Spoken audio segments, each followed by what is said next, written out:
Climate action is the new buzzword, and why wouldn't it be? One world is all we have, and our world is at risk. Countries, corporates and citizens claim to be doing all they can to save the planet from climate change. Green energy is being floated as one of the top solutions. We are replacing coal with hydropower, fossil fuels with solar energy, petrol and diesel cars with electric vehicles. EVs are being pitched as cleaner, greener and sustainable. But are they? What's clean for the environment may not really be clean. Hidden beneath the shiny exteriors of an EV is a story of blood batteries. These cars drive human rights violations, extreme poverty and child labor. Hello and welcome to Gravitas Plus. I'm Palki Sharma Upadhyay. An electric car runs on battery, you know that. But do you know what these batteries are made of? Rare metals like lithium and cobalt. Cobalt gives the battery stability and allows it to operate safely. It's a bluish-grey colored metal. It is found in the Earth's crust, or what we call crustal rocks. Cobalt has several uses, like in jet turbine generators, tool materials, pigments, and smartphone batteries. But its major use is in lithium-ion batteries. Half of the cobalt produced goes into electric cars. We're talking about 4 to 30 kilos of cobalt per battery. This metal is found all over the world, like in Australia, Canada, China, Cuba, South Africa, the United States, the Philippines. But 70% of the total supply comes from one country, Congo, the Democratic Republic of Congo. Let's zoom into this country. DR Congo is the second largest country in Africa. Its GDP is around $49 billion. Congo is synonymous with conflict, poverty and corruption. Beneath the country's red earth is the world's largest deposit of cobalt. 92 million people live here. Some 2 million depend on cobalt production. They are called negociants. Cobalt mining in Congo is divided into two categories: industrial or large-scale mining and artisanal or small-scale mining. What's the difference between the two? Artisanal mines are unregulated. Labor laws do not apply here. Neither do safety protocols. These mines produce 20 to 30% of Congo's cobalt. Some 200,000 miners work in these mines. At least 40,000 of them are children, some as young as 6. These children flirt with death daily. They enter vertical tunnels. Most of them are too narrow for adults to enter. Inside, it's like a furnace. The children dig for cobalt under inhuman conditions. Sometimes they have shovels, but mostly they dig with their bare hands. They have no masks, no gloves, no work clothes, and sometimes just 20 minutes worth of oxygen. But these young children go on for hours. After digging, they crush the rocks. They wash them and carry their finds to the market to find a buyer. How much do these children make? Sometimes as little as $1. Cobalt is a multi-billion-dollar industry. It is estimated to be worth $13.63 billion by 2027. But this money never reaches the child who is spotting and extracting the metal. In poverty-stricken Congo, even $1 is worth risking one's life. Many die trying to make this money. ABC recently profiled a woman who lost her son to a mine-related accident. The boy was 13 years old. He told his mother he was going to the market to buy coal for her so that she could cook. Instead, the boy went to a cobalt mine to try and earn an extra buck for the house.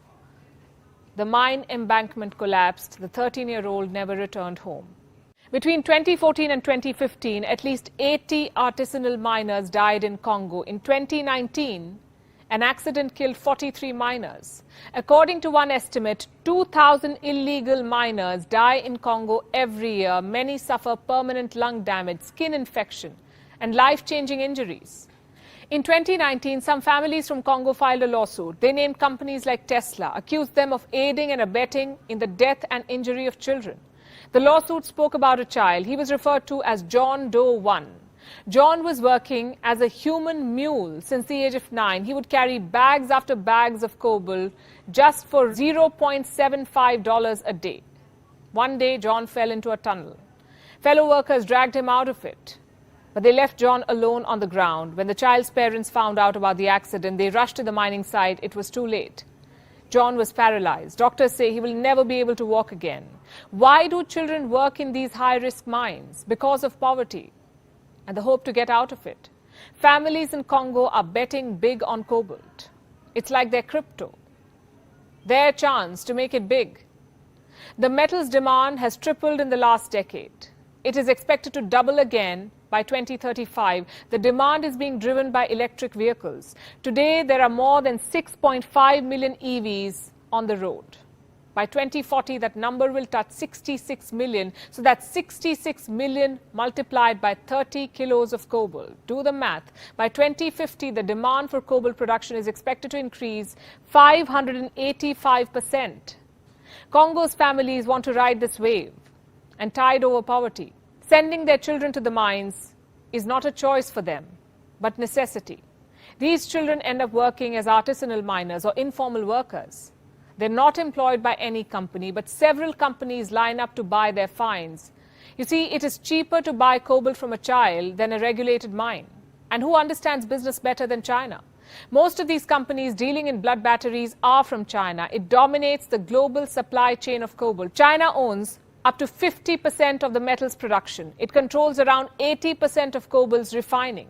In the last 15 years, Chinese companies have bought out North American and European companies mining in Congo.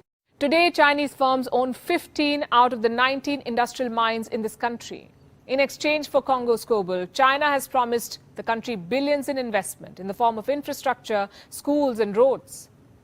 Now, Congo is another example of how stories featuring China never end well. Today, China is leaking blood cobalt into the supply chain of electric vehicles. Chinese companies are buying cobalt from children, encouraging them to participate in the trade of blood batteries. One of the largest cobalt processors in Congo is a company called CDM, or Congo Dongfang Mining. It is a subsidiary of Zhejiang Huayu Cobalt, a Chinese company, of course.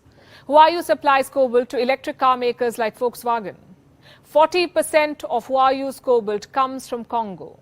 In 2016, the Chinese company was called out by an NGO. It was branded a benefactor of child labor. Huayu pledged to clean up its act. But did anything change on the ground? Reports raise serious doubts. This is one part of the story. There is blood in China's large-scale mines too. There, workers are abused, discriminated, beaten and made to work without contracts and sufficient ration. One worker told the media, and I'm quoting, "If a worker dies, the Chinese don't report it to the government. They bury the person, hiding the corpse, and bribe the family to keep quiet." That's your electric car killing people even before it hits the road. Did you sign up for this?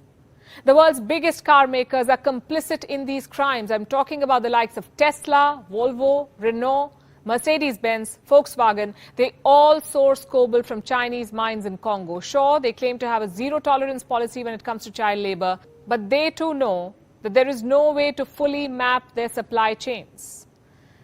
Back in Congo, President Felix Tshisekedi has pledged to act. In 2019, he established a state-run company to focus on health and human rights. But that hardly helps when Congolese officials are accused of overseeing child labor. In 2020, Tesla announced it would start using cobalt-free lithium-ion batteries in its electric vehicles, but the company followed up the announcement with a deal with Glencore. It's a cobalt mining company, and this deal was for 6,000 tons of cobalt a year. 6,000 tons a year. Doesn't add up, does it? Much like the claim of electric cars being clean, these cars run on dirty energy, on blood batteries. And this is not climate solution. This is human rights abuse. And the two cannot coexist. Climate solution is not supposed to be at the expense of human lives. Long story short, electric vehicles have miles to go before they can claim to be clean.